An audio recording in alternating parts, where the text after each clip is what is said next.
Tres Leches cake. It's delicious, it's decadent, and today we're gonna do the impossible and make it vegan.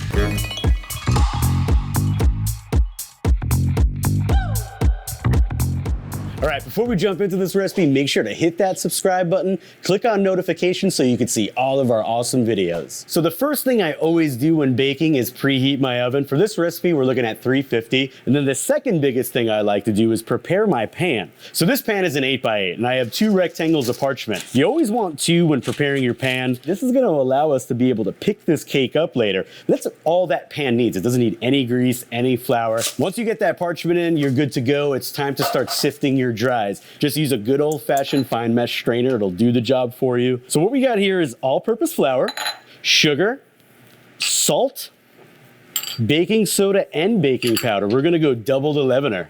So when sifting with a strainer, I always do it on top of parchment. It's gonna make this so much easier to pick up, and you also don't have to dirty another bowl. Next, we're gonna move on to wets, and I think this is where we're gonna learn a lot of cool things. So what we got here is some vegetable oil because cake needs fat. And we also have some coconut milk. Then we're also gonna add applesauce. Now this is like a secret ingredient weapon when trying to reduce sugar in a recipe. It's gonna add a lot of moisture to the cake, so I love to use it.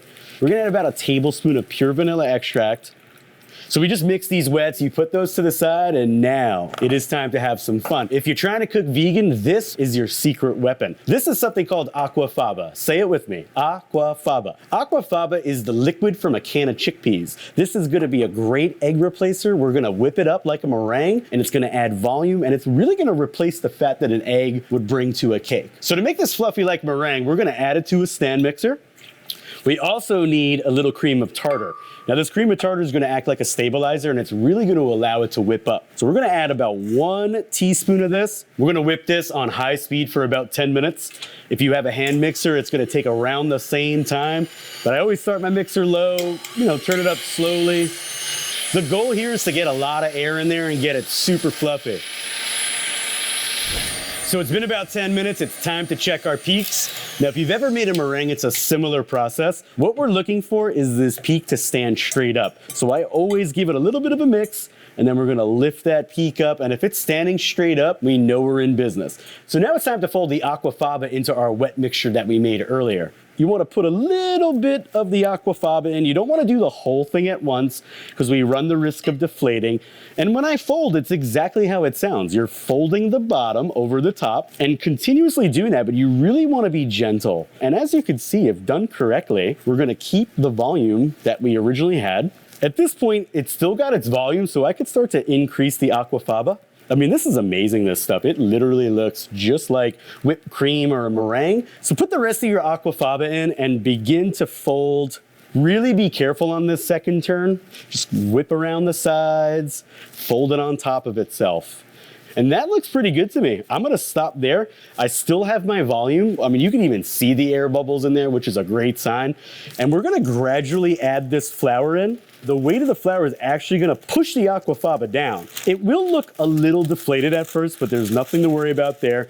So just like the wet, I'm gonna start with a little over half of the dry. And like I said, you're gonna gradually add it, and you're gonna fold the dry into the wet as well. You can be a little bit more aggressive when mixing, because we do not want lumps. Give it a nice mix, and that's it. We're gonna add the rest of our dry. So as we fold the rest of the dry in, we could see it's starting to resemble cake batter. So this is exactly what you want this batter to look like. Everything is just combined, and that means I'm ready to pour into my prepared pan that we made earlier.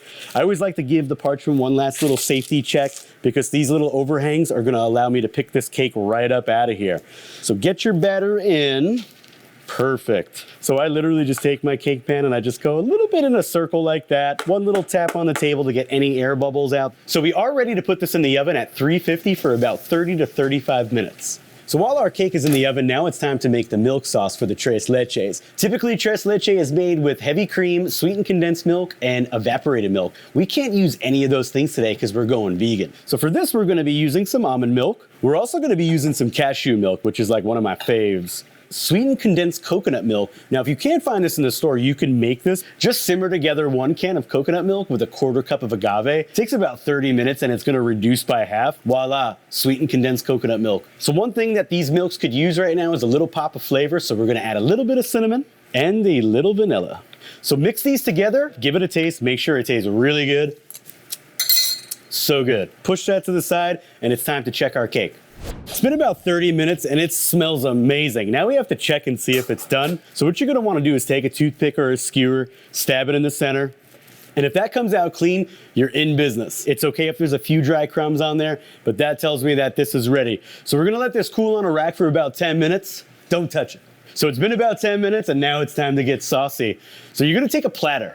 Okay, it's very important that we use a platter for this. This is where those little parchment flaps are gonna come in handy. You're gonna get that thing out. You can pull these out very carefully, get rid of those. You're gonna take that same skewer or a toothpick and you're gonna poke holes about every inch and you're gonna give it a little bit of a wiggle. This is gonna open up a nice little pocket for that milk to fall into and soak in that cake. Don't use a fork for this. I think a fork sometimes makes too many dents. About an inch apart should be more than enough. Now the moment of truth. We're gonna take that sauce we made and we're gonna only pour about half of it over the cake. And I always like to start in the center, let whatever wants to fall in, and go around the perimeter. You really wanna cover this cake. The goal right now is to get as much of that milk in those holes without pouring a lot on the bottom, because then you get that soggy bottom effect. And that's it. We're gonna let this sit in the fridge for at least 3 hours, but overnight's totally fine as well. Guys, take a look at this cake. I am so excited to dig in. Gorgeous crumb. I could see the milk soaked in there. I love to just top it off with some of that fresh trio of milks we used. I'm gonna add some berries to this too. And bam, that is ready for me. This, in my opinion, tastes way better than Tres Leches I've had in the past. We're getting a lot more flavor out of this. We got coconut, almond, cashew, cinnamon, vanilla. This cake is so moist, so delicious, you're not gonna believe it's vegan. So guys, if you enjoyed this recipe, please give this video a thumbs up and make sure to subscribe to McCormick Spice on YouTube. You're gonna get to see delicious recipes from our McCormick Test Kitchen chefs. We'll see you guys next time, and I'm finishing my cake.